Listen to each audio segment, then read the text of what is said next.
One of the main things that is taught in education in the present day is the necessity to succeed.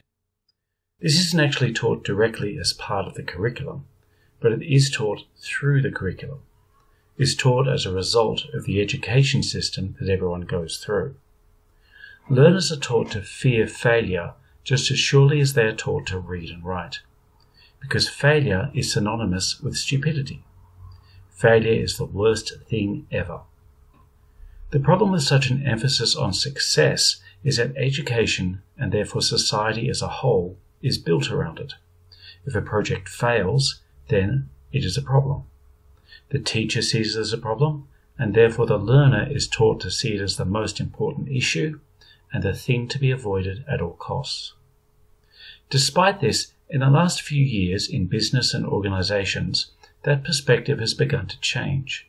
The swing towards innovation and change in business has tended to promote the idea of failing as a means to success. Failing means experimenting, and it is only by trying new things and exploring new avenues that we can discover new ways of doing things. Failure can be seen as a stepping stone to success. That is, the faster you fail, the faster you learn from it, and the faster you improve, not just personally, but corporately as an organization. Unfortunately, the sad truth is that while this sounds great in theory, in practice the whole idea of failure, failing fast, failing often, doesn't work. Because you don't have unlimited resources and you don't have unlimited time.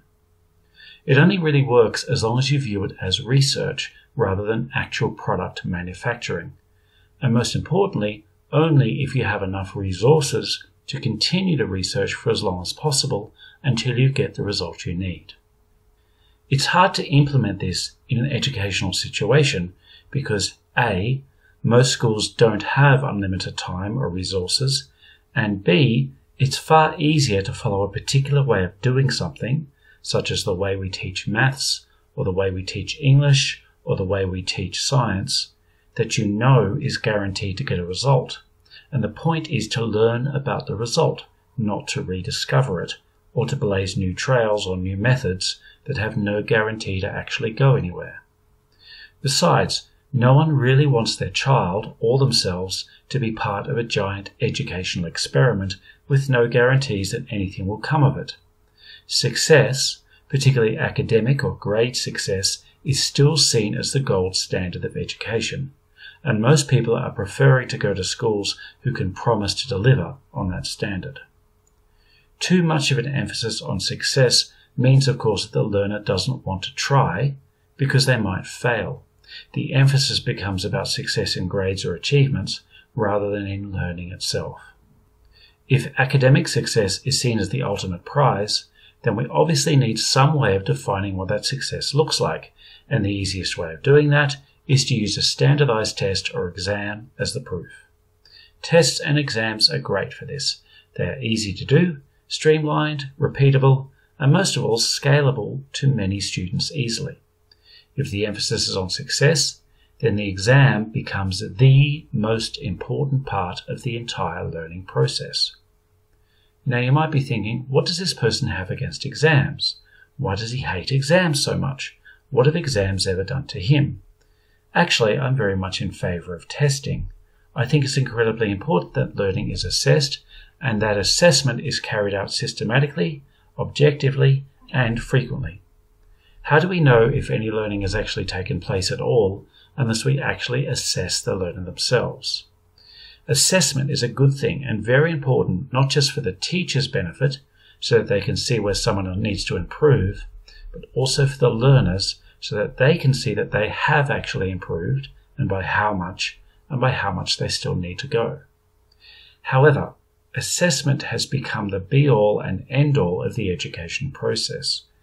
Most school years end with a final exam, and it's not a time to rejoice in how much we've all learned and what we can apply to our lives, but a time to commiserate in not achieving a better result. It's as though the sum total of the knowledge and experience that a learner has gained in a subject can be reduced down to a single percentage score.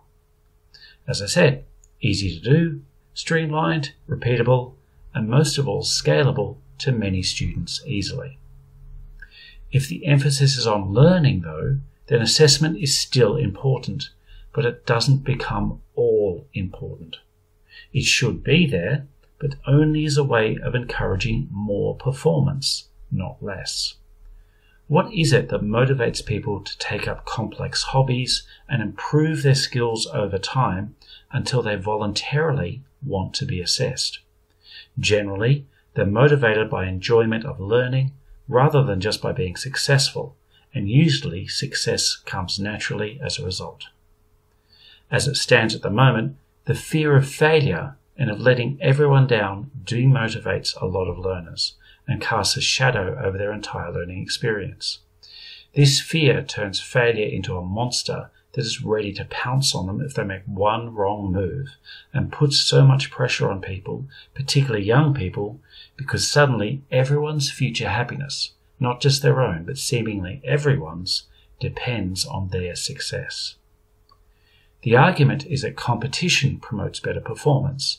While this may be true for some people, it isn't true for everyone, and expecting that everyone should perform better because of it is not going to work. Not every person is the same, and some people just want to improve at their own pace rather than have to be compared to everyone else. The scariest thing about failure in the current system is that if we are not taught the skills to deal with it when we are growing up, then we can spend our entire lives running from it and never willing to try something new just in case we might fail. That's something I wish they'd taught me at school.